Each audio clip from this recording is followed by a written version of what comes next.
Welcome, everybody, to another episode of Practical Psychology Podcast. My name is Joseph Wong. I'm one of the co hosts. Today, we're very happy to have Brittney Larsen coming from beautiful Nelson, BC, again, as a mental health counselor in Nelson, BC. Brittney is passionate about neurodivergence and will continue teaching us more about it. Thank you, Brittney. Thanks for having me again, Joseph. So, Brittany, you list out some of the things to educate fellow clinicians or the public. The first question I want to ask you is about the rejection sensitivity dysphoria, the RSD. What exactly is RSD? Yeah, so this is something that has grown in popularity to be discussed recently. So probably some listeners will have heard it. But essentially, rejection sensitivity, which is sometimes called RSD or rejection sensitivity dysphoria, is when someone experiences severe emotional pain from feeling rejected. So while it's most commonly associated with people with ADHD, there is some evidence that autistic folks might also experience RSD. Um, but there's also that could be explained because of the common co-occurrence between autism and ADHD. So people who experience RSD are always on the lookout for signs that someone might reject them. And they might see rejection even when it isn't there. So that's the part that's referred to as the dysphoria. So sort of Brittany. your perception is you're being rejected, but you may not be.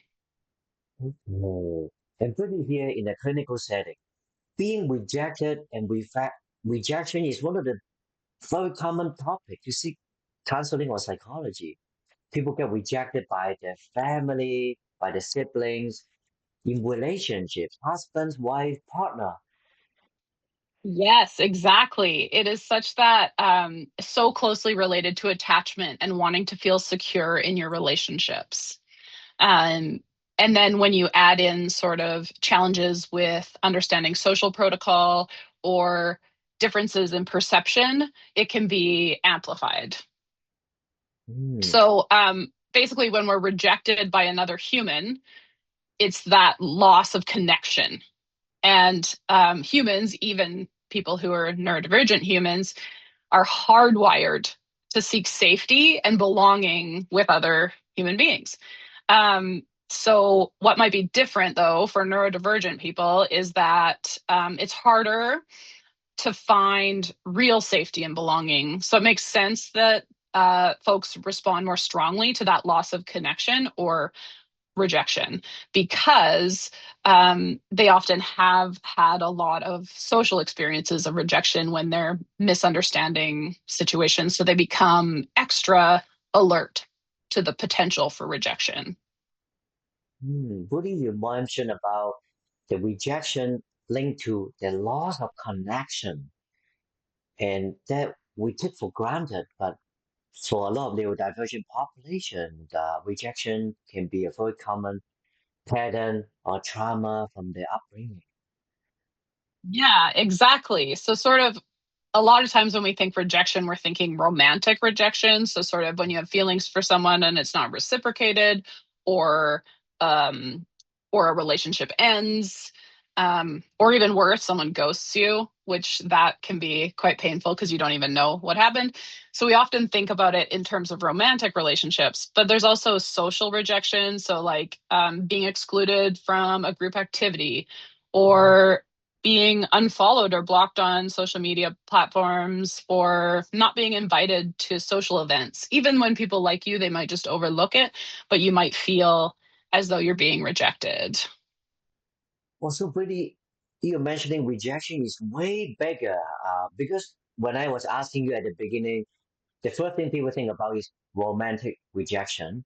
But you talk about the social rejections, it can also apply to people moving into a new country, relocating to a new Yes, city or province for jobs, in a school exactly. And it settings. can, yeah. And it can Yeah. be professional rejection as well. So, like not being selected for a job you applied for, or not getting a promotion when Ah. you're equally qualified to the person who did receive it.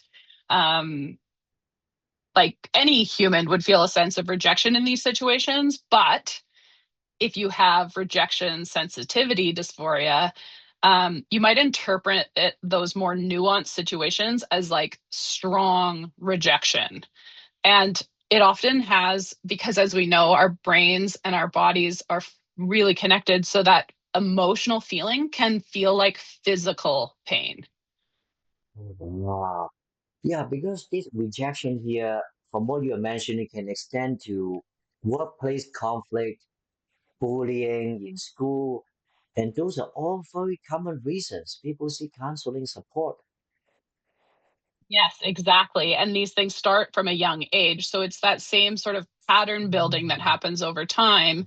So you might start out with a low level rejection sensitivity, but over time, the more experiences of rejection that you have, which all humans have these experiences, um, but if you already struggle socially or coming to a new country, if you're neurodivergent, that would present particular challenges as well.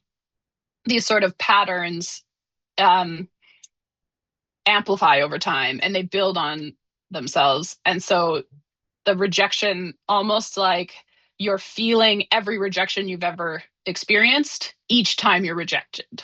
So it keeps growing and growing and growing. Oh, it's almost like the compound interest in a bank.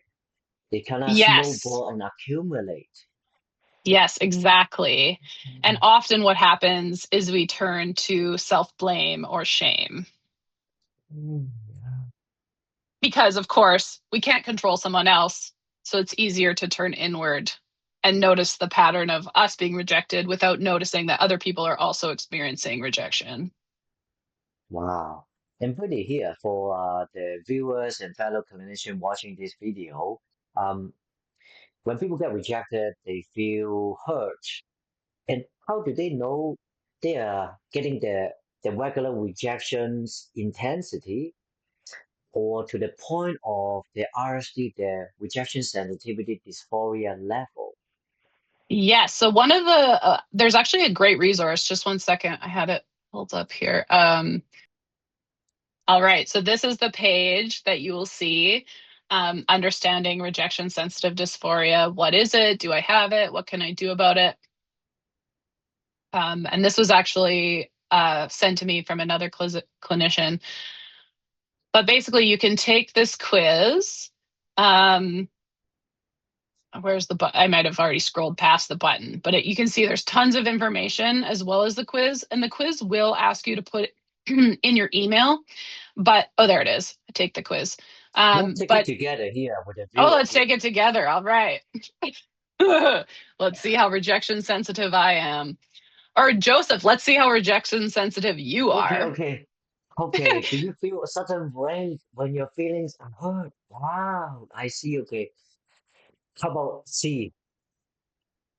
Hmm. Depends on the situation. Do, Maybe like yeah. B. All right. Hmm. Let's say, do you feel anxious in a social setting because you assume no one likes you? Let's do B. Right. Are you a people pleaser? Do you try to always be on everyone's good side? Let's do A. I agree. I fit that category myself. Just Does looking looking at a at a long long to-do list. You read it out loud. Oh yeah, I know. I was trying to help. Does looking at a long to-do list or assignment cause hopelessness or shame because you feel sure you will fail?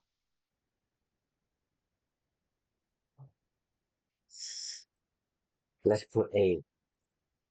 Okay. Have you been called overly sensitive or crazy for your intense reactions? Wow. Let's put B. Do you feel shame about the lack of control you have over your emotions? Let's put B. Do you assume the worst in commonplace interactions? For example, worrying that you will be fired every time your boss calls you into her office. Let's put A. Have you been told that you overreact to situations where you feel like you have been rejected or criticized? B. Does your mood swing according to your productivity? So, for example, do you feel happy and good when you are productive and depressed or angry when unproductive? B.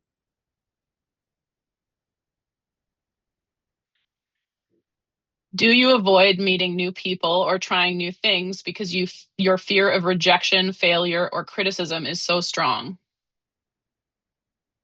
A. Let's put A. No, it Okay, is you where need to is it? enter your email here. Okay.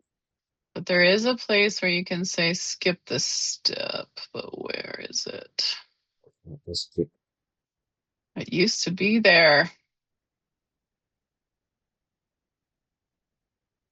Hmm. Okay, I guess that is not an option now. Yeah. Let's just put in my email to as Okay. try Joseph, and then Joseph at counselling.com.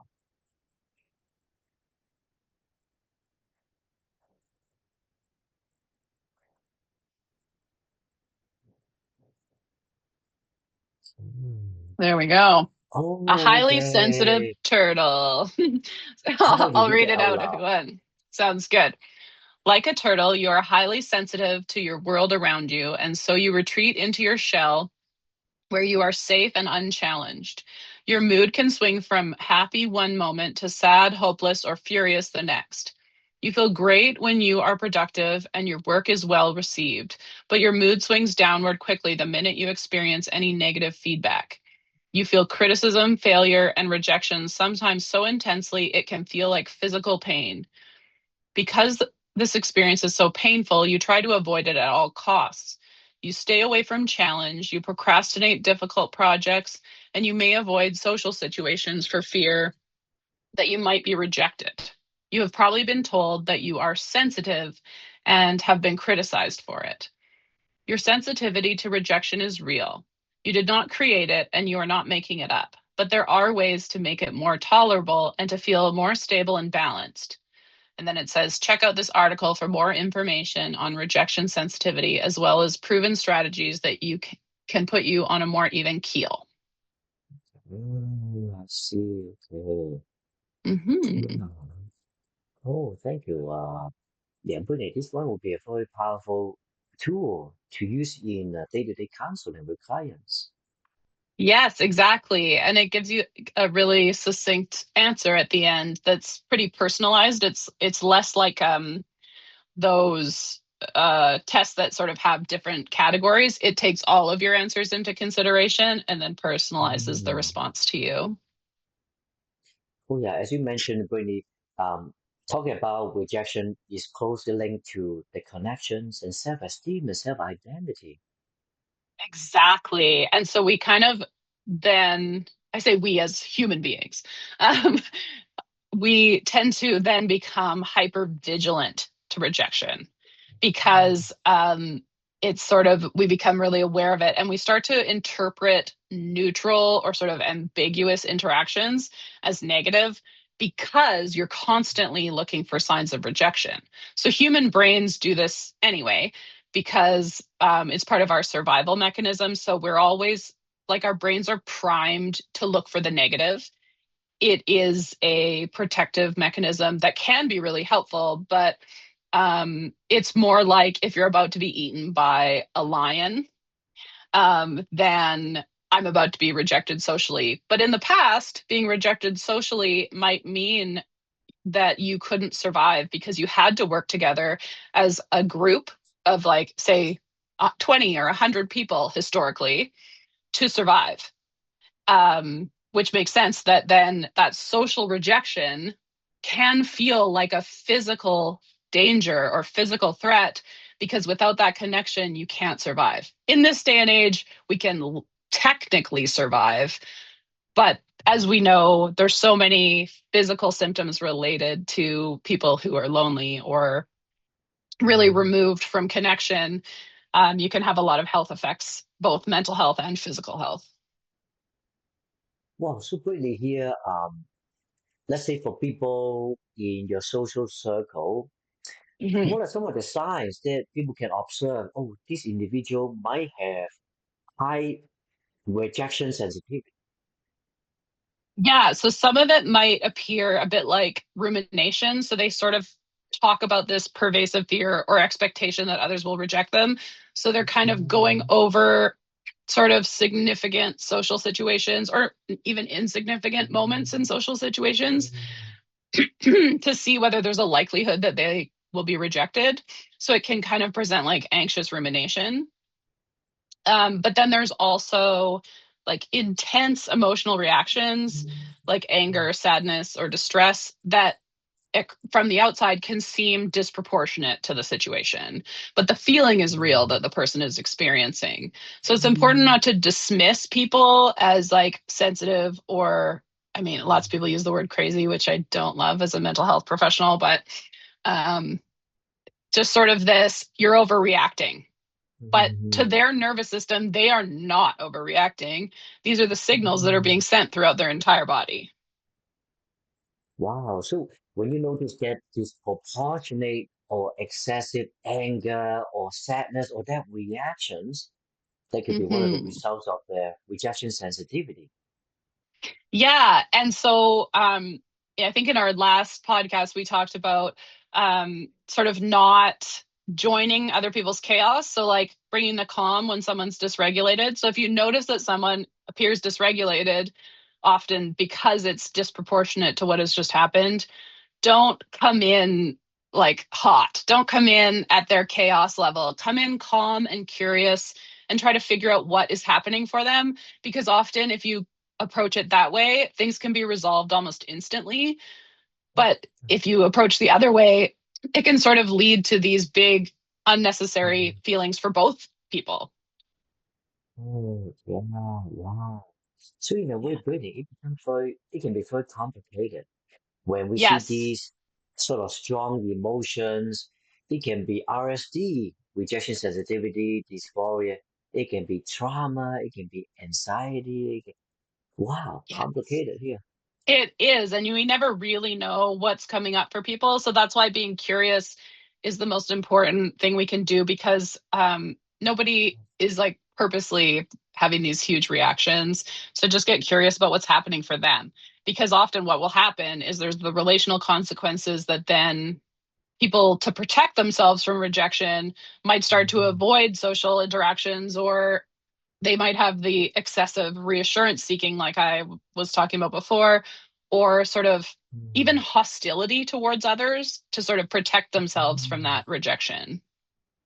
So in a way here, the RSD also is closely tied to the concepts of attachment therapy or theory about the Ex- avoidant attachment or the anxious type of attachment and hostility. exactly. Because you might like avoid either social situations or the people you care about or the person that you've had sort of a potential rejection with, or you might have that sort of what people might describe as more needy like reassurance seeking, which is more like an anxious attachment style presentation.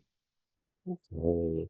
And in here, it can be very challenging because let's say if they become hostile as a protecting themselves, Mhm. that action can trigger the other person, no matter neurotypical, to be feeling rejected. So it becomes Ex- the self-fulfilling prophecy that people don't like me. exactly. Exactly. But really, these big reactions that everyone is having is feeding into each other because, of course, the other person is probably going to have a big reaction if someone's the first reaction was disproportionate or seen as disproportionate. So it kind of, yeah, it's a vicious cycle unless someone does the work to stop it, to sort of Wow. interrupt that cycle. Yes, there's a mass effect here. hmm So basically, the most important thing you can do to start is to identify what triggers your RSD, or Mm, even just rejection sensitivity if you don't feel that you sort of have crossed over to more of the dysphoria. but like take some time to identify the types of situations or types of feedback that are most likely to make you feel that intense rejection. Mm. And putting Yeah. here for the rejection sensitivity right now, according to the research, does the research said it is more common among neurodivergent population or not? Yes. So right now, the research suggests that it's most closely related to ADHD, Oh. but that autistic folks experience it as well. And there's more and more research being done on it. It is an area that is only being researched, has started being researched in the last sort of couple decades. So we're still in the earlier stages of long-term research, but I think we'll learn a lot more in the years to come. And putting here, did the scientific research find out why ADHD population has more of the RSD, rejection sensitivity? Yes. So, my understanding from the literature that I've read so far is that it's most common because of these social challenges and impulse control issues. So, basically, as a young kid, you might behave in ways that you don't want to. You may respond in ways that you don't want to. You may be confused about why other people are frustrated, but you can tell that you've done something wrong. So, you have sort of all these negative messages that you receive. And it's sort of solidified by about third grade when you're about 8 years old, because there's a big shift in social development around then. So it really impacts people's self esteem as well. Having these Mhm. repeated, like negative feedback to their behavior and feelings, and sort of being dismissed a lot of the time as well. So people start to not know what like to trust within themselves, and then start to externalize their experiences much more. So trying to see things from other people's perspectives, which is really tricky without checking in with that person, because every human on earth will have a different perspective of each situation. But what happens is, to try to prevent these negative feedback loops from the people around you, you sort of you almost approach life in a way so that you won't be rejected. So then when you are rejected, because you can't guess what people's perceptions are and you're reading too much into it, it sort of sets you up to feel more rejected as well over time.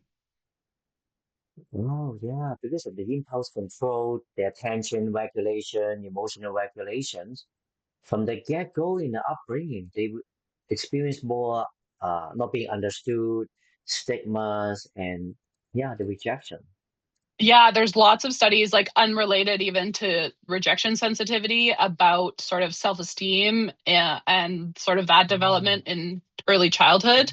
And people can come back from it. It's not like a permanent thing. So if your kid is older than third grade, then don't worry. There's always repair and learning that can be done.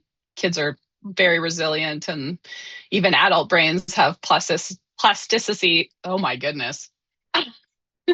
Plasticity. I don't think I want to try Plasticity. here again. Why? Why is this happening to me?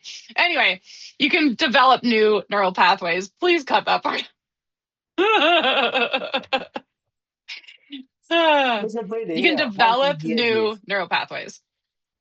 so in a way here, Brittany here, so in a way, the science, the research, psychology, counseling, there's a lot of help, a lot of backing here. So in a way, it's a good news because a lot of individuals in the workplace environment, in school, in typical group projects, staff meetings, or even Yeah. in the romantic or family environment, there will be a totally new lens to look at things rather than they are being Yeah. difficult. Then, oh, they might have Exactly. RSD, rejection sensitivity. Yes, exactly. So they're not doing this on purpose. It's just the way that their brain is working. And um, like this can happen even with constructive criticism, like in where you want the constructive criticism, like in a workplace or something, or with a loved one. You might actually want it and still feel that it's rejection. I see. Okay, yeah. So in a way, that's very powerful here, Brit. Um, yeah, because when people can look at it in a different point of view rather than a Mhm. moral judgment. And now help is Yes, available. Rather than being better, do what is right. exactly. And like rejection does have some positive, like helpful things that even though it's painful to experience, there's often beneficial outcomes. So like personal growth can be prompted like through the Mm. introspection and like self-awareness and adaptability. And rejection can help like learning and improvement because it provides that valuable feedback and insight that you need, and also motivates you to sort of work on things and refine the skills that you're using to deal with things. It can also help you to like reassess your priorities. So like help you to pursue what actually matters for you and like clarify what matters for you too sometimes. Um, and it can help to strengthen your relationships if you can identify and focus on healthier, more supportive relationships that don't often leave you feeling rejected. And also setting boundaries and having conversations with the important relationships where you often feel rejected. Um, and just like learning to cope with rejection also improves our psychological flexibility. So that includes like emotional regulation and mental health and the ability to sort of ride the wave of discomfort, which sounds easier than it actually is to do for everyone. Wow, there's a big thing here because for a lot of people coming to therapy here, especially in couple or even family or group counseling, there will be a crucial topic not to be ignored. Mm-hmm. Exactly. Whether it's Mm. actual RSD or even just a sensitivity to rejection, because that, Mm. extends across the entire human population. And also, Brittany, here in the intervention, we can take a long-term approach to education, prevention, intervention to all the way because we can see rejection in the scale to the extreme becomes the tragedies that we watch on the news. Yes. Yeah. Yes, exactly. Yeah. Exactly. And so it kind of, we can help to develop like skills of how to validate your own feelings while Mm. also um, like um, looking for the evidence of like, so you can weigh what most likely is happening. And once you have like identified your triggers, that becomes easier. And, but so important to have that like a self compassionate voice for talking to yourself when you're having these experiences. Mm. Yeah. So there's, yeah, a long term approach that can really help develop sort of the skills for psychological flexibility that can really reduce a lot of the suffering in the world. And in here, Brittany, this is also a very important topic to bring about. For example, in mental health, we support a lot of individuals who is isolated. In fact, some of the most latest research in Canada, some of the biggest problem obviously is housing, accommodations, inflation, but other equally is loneliness for Canadians. Research after Yes. research is a big thing. And now we can actually bring the topic to, have you thought about the rejection sensitivity leading to that loneliness? Yes, exactly. And that can be a big factor, especially when we talk about avoidance, because it seems like we're helping ourselves in the moment, but in the long term, the impacts are really real and we can see them statistically and also just feel them in the world these days. Yeah. Oh yeah, because oftentimes when the individuals they are don't have the social connections, the intervention will be go out for more walks, go to more social events. But if we don't tackle the rejection sensitivity, then these things cannot happen by itself. Yes, exactly. It might actually reinforce some of the experiences of social anxiety and yeah, lead to the behaviors you don't even want to be having because you're so in your head about everything. Yeah. And also, Mm. like the learning to see things from other people's perspectives is like not trying to see everything from other people's perspectives, but knowing that everyone has a different perspective because often the things that people are really passionate about, they forget that it's both and it's not one or the other. Like two things can be true at the same time, and just because you put like emphasis on one part doesn't mean that this other part doesn't also matter. Yeah. And in here, pretty, you're also applying um, multiple perspectives, the cognitive Mm-hmm. therapy, and also two things can be right at the same time, the dialectical behavior therapy, all combines Mm-hmm. together to support the individual. Yes, exactly. So, Brittany, tell us a little bit about your clinical experience in the session when you are supporting individuals with rejection sensitivity. How does it look like? Yeah, so some of the things I've talked about already, but I will shift a little bit into sort of self-regulation. So, because there's 5 domains of stressors that and stressors, just so that people know, are anything positive or negative that takes your body or mind out of balance, or homeostasis is what we use in counseling. So these domains interact with each other too. So it's not just one or the other. There's actually 5 of them, or no, yeah, 5 of them. So there's biological, pro-social, social, emotional, and cognitive. So we'll often work on um, sort of Can identifying you say that one more time?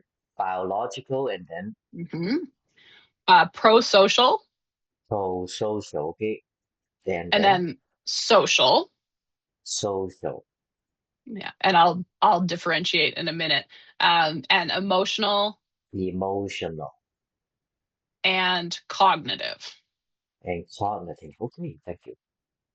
Yeah, and they all interact with each other. But first, we'll talk about biological. So, biological stressors are um, part of our physiological system. So, some examples that are common for neurodivergent folks are sensory overload or chronic pain, um, poor or disrupted sleep, hormone imbalances, hunger or thirst, developmental changes, especially working with kids and adolescents, autoimmune diseases, medication side effects, certain things too, like being sick or the weather. Um, some folks experience migraines, and exercise is another one. So remember that stressors are both positive and negative. So some of these things are good, but they still impact. So some of the ways to reduce biological stress is sort of to identify what your sensory triggers are and use sensory aids to manage the sensory input. So, say you are really sensitive to sound and you find that being in crowds is really exhausting.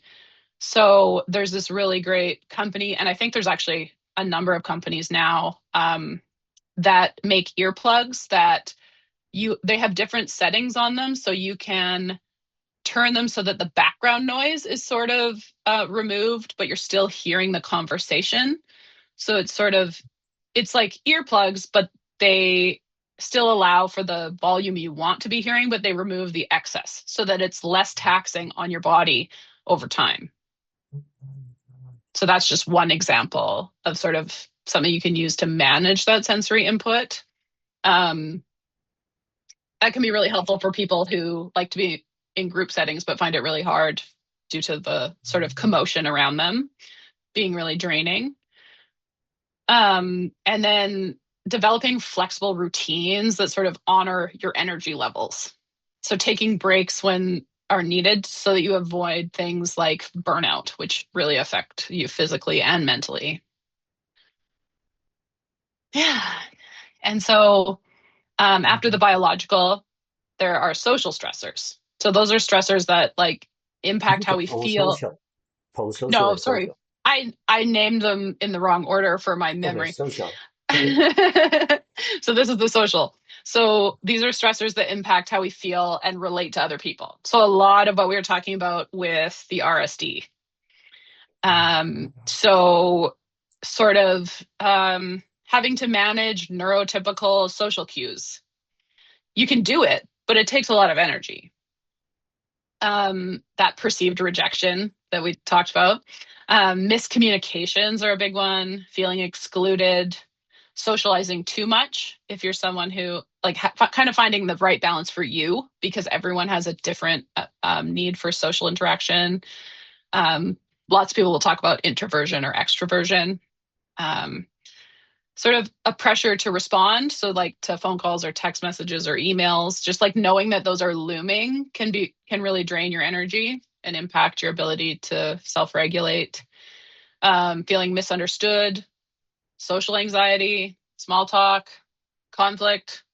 I'm trying to think of other things, group work, and just generally masking. So masking is something we talk about in the neurodivergent space of like acting the way you should given a certain environment.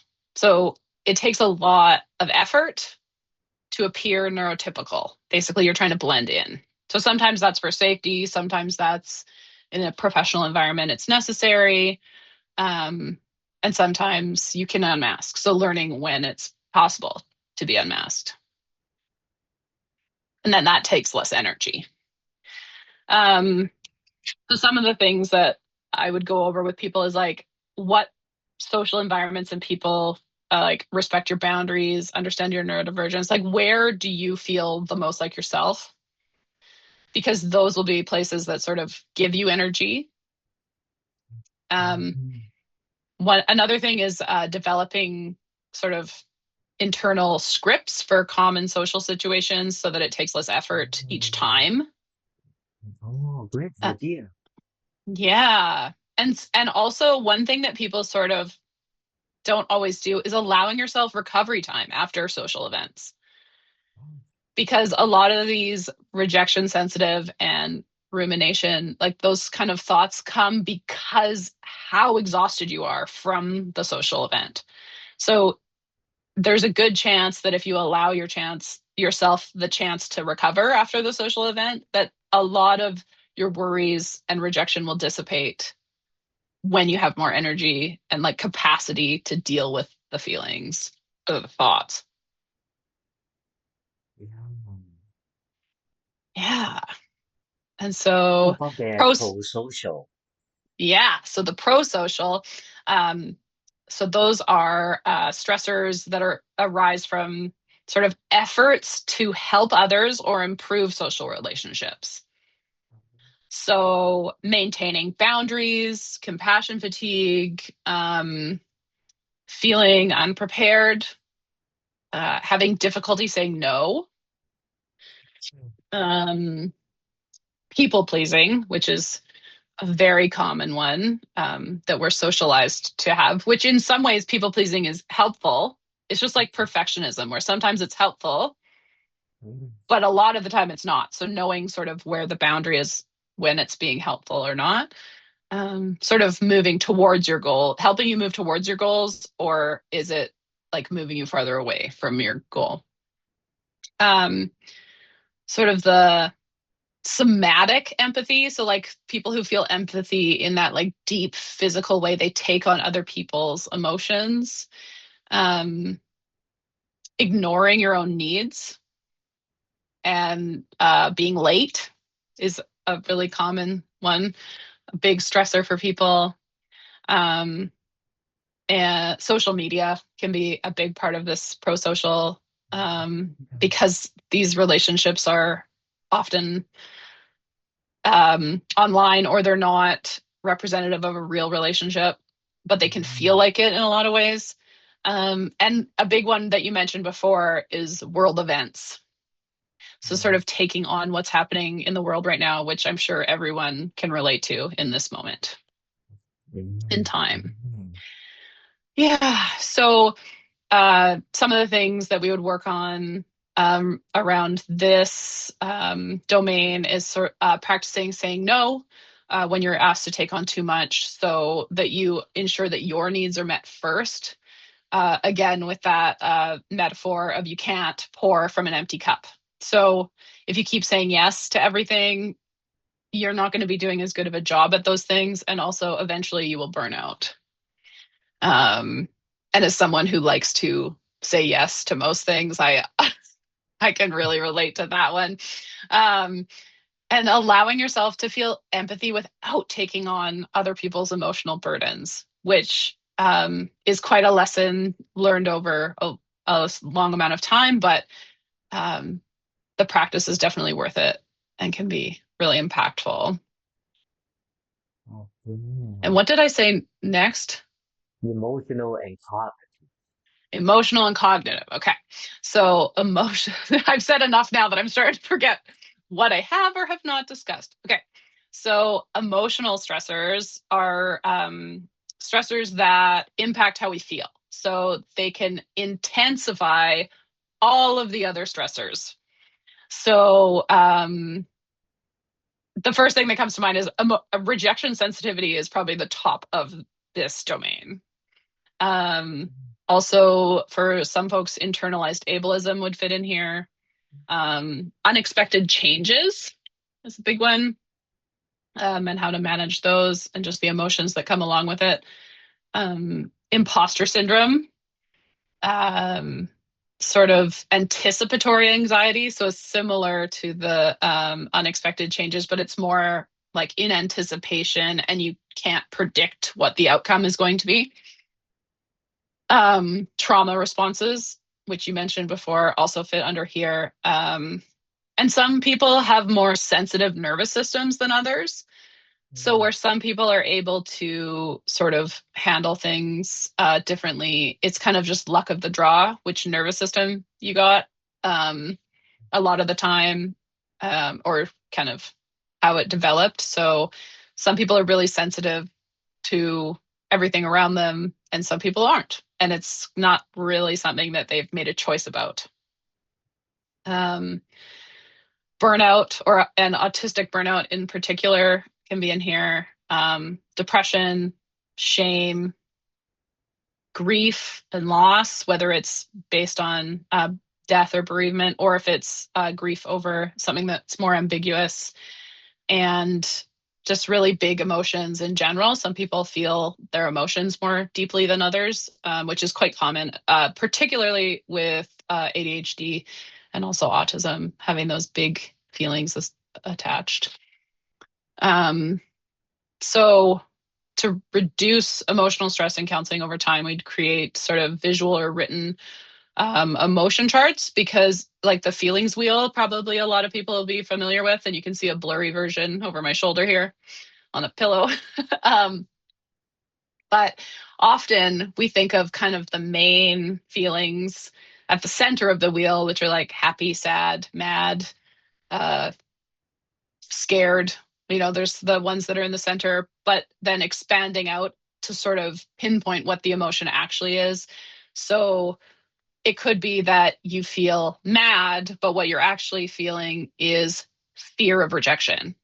So the anger is coming out of like, it's trying to protect you from this thing that's scary and might happen.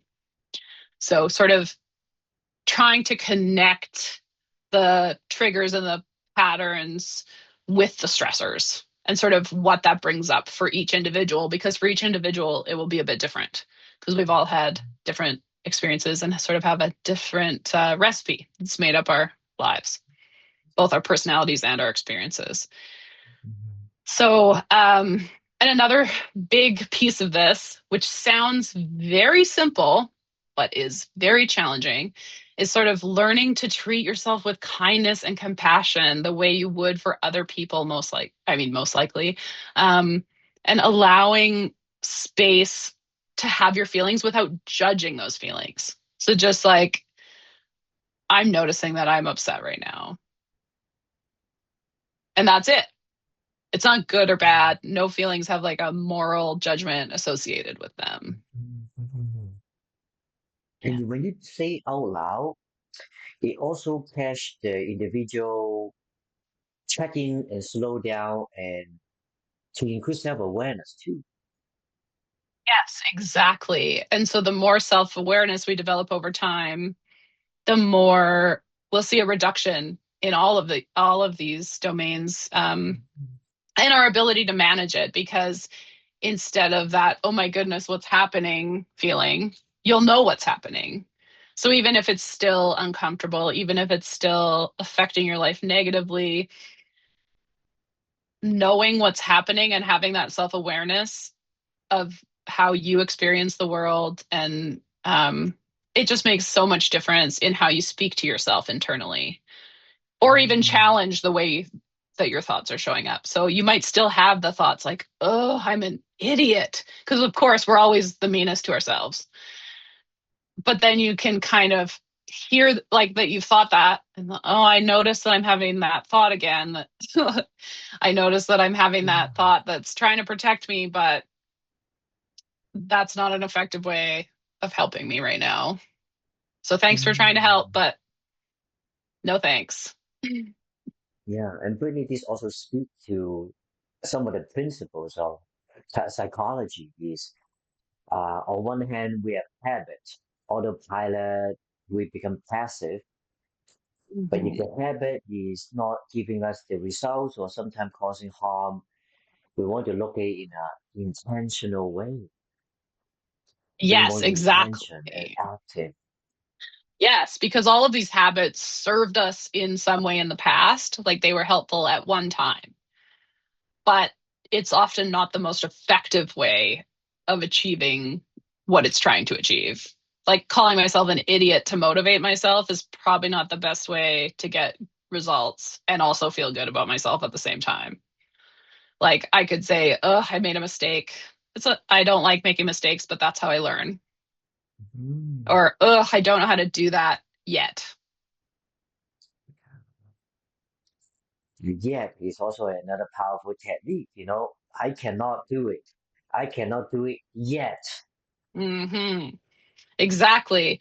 I can't control my emotions yet.